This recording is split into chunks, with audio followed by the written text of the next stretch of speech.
Kalau korang minat menjahit tapi tak pandai lukis pola kebaya kelepek, korang boleh beli je pola dengan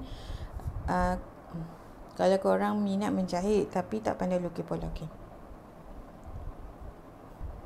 Kalau korang minat menjahit tapi tak pandai lukis pola sendiri, so korang boleh dapatkan pola ni. Ini adalah pola kebaya kelepek.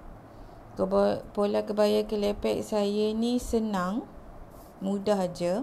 Dia cuma ada badan bahagian depan, badan bahagian belakang dan juga lengan.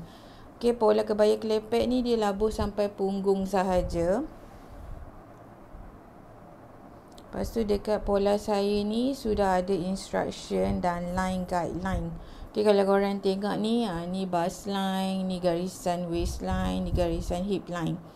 Lepas tu dah siap ada instruction, back bodies cut 1 on full. So mudah untuk korang ikut. Jadi kalau siapa nak jahit baju sendiri, baju kebaya kelepek, korang boleh tekan link dekat bawah. Saya ada sertakan link Shopee untuk korang beli dekat situ. Okey, lepas dah buat payment, nanti saya akan post. Lepas tu bolehlah korang cuba jahit sendiri kebaya kelepek ni.